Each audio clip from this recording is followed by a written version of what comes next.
नमस्कार दोस्तों, मैं राहुल एक बार फिर से आप सभी का हार्दिक अभिनंदन करता हूं।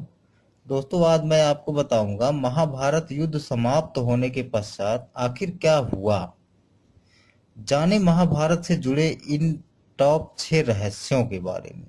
पर इससे पहले दोस्तों, अगर आपने हमारा चैनल सब्सक्राइब नहीं किया है तो प्लीज़ कर लो दोस्तों, क्योंकि ये बिल्कुल निःशुल्क है, बिल्कुल फ्री है दोस्तों। इसका एक फ़ायदा यह भी है कि मैं जब कभी अपने यूट्यूब चैनल पर ऐसे रोचक तथ्य या पौराणिक कथा अपलोड करूंगा तो ये सर्वप्रथम आपके पास पहुंचती है दोस्तों, अगर आपने हमारा चैनल सब्सक्राइब किया होता है तो दोस्तों।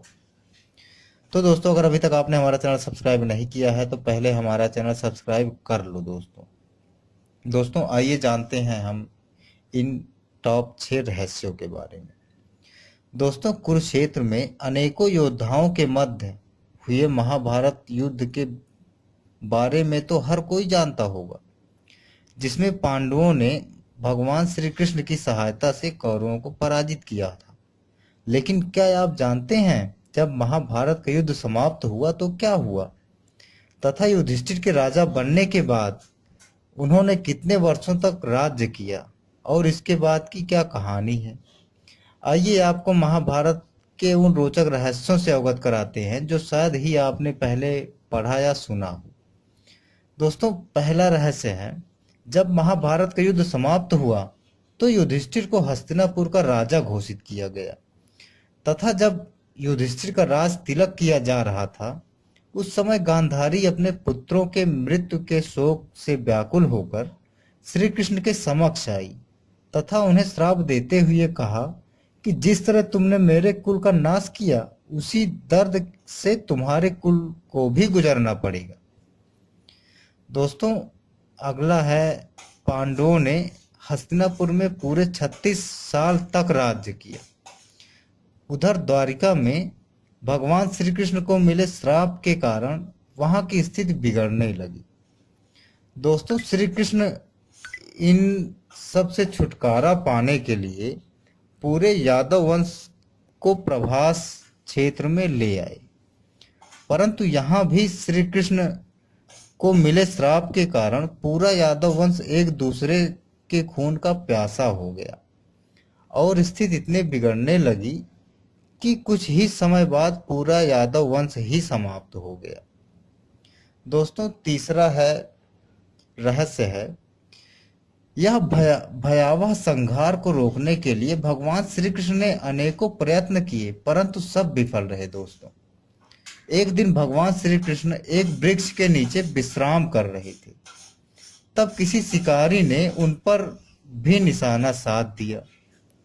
दोस्तों, क्योंकि भगवान श्री कृष्ण ने मृत्यु लोक में जन्म लिया था, अतः यह तो निश्चित था कि उन्हें अपना मनुष्य रूपी शरीर एक दिन त्याग कर पृथ्वी लोक को छोड़कर जाना ही होगा।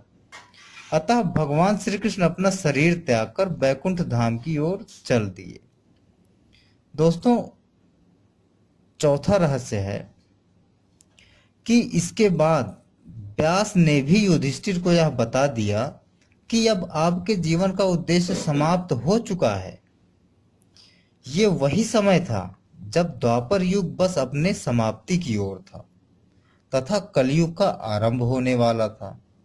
यही देखते हुए युधिष्ठिर ने हस्तिनापुर का राज्य अपने पौत्र परीक्षित को सौंप दिया तथा स्वयं चल पड़े हिमालय की ओर अपने अंतिम यात्रा की तरफ।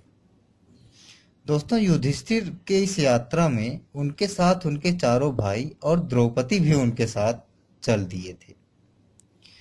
दोस्तों, पांचवा है, हिमालय के रास्ते बहुत ही कष्टों और बाधाओं से भरे हुए थे, जहां पर यात्रा करना बहुत ही कठिन था। दोस्तों, धीरे धीरे कर सब युधिष्ठिर का साथ छोड़ने लगे और दोस्तों आरंभ हुआ द्रौपदी से तथा अंत में भीम ने अपना शरीर त्यागा। दोस्तों, कारण था अपने घमंड से उपजी अलग अलग परेशानियां। केवल धर्मराज युधिष्ठिर ही अपने शरीर के साथ स्वर्ग के द्वार तक पहुंच पाए। इस यात्रा को पूरी करने में उनके साथ एक कुत्ता भी था। दोस्तों, छठा है, स्वर्ग के दरवाजे पर पहुंचते ही युधिष्ठिर के साथ आया हुआ वह कुत्ता यमराज में परिवर्तित हो गया। दोस्तों वास्तविकता में वह यमराज ही थे जो सारे रास्ते उस कुत्ते के रूप में युधिष्ठिर को स्वर्ग का मार्ग दिखा रहे थे। दोस्तों यमराज ने सर्वप्रथम युधिष्ठिर को नर्क दिखाया, जहां द्रौपदी के साथ अन्य चारों पांडव भी मौजूद थे। दोस्तों इसे देखकर युधिष्ठिर बहुत ही उदास हो गए, परंतु बाद में यमराज ने युधिष्ठिर को बताया कि वह अपने कुछ पापों के कारण यहाँ आए हैं, परंतु शीघ्र ही वह स्वर्गलोक में दाखिल होंगे।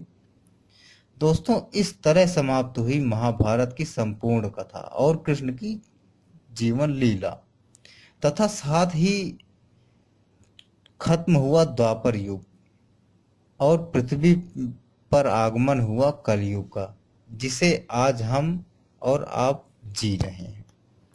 दोस्तों आपको अगर ये रोचक तथ्य, ये कथा अच्छी लगी है तो हमारा चैनल सब्सक्राइब करें, लाइक शेयर तो करे ही करें। इसी के साथ मैं राहुल आपसे विदा लेता हूँ। नमस्कार।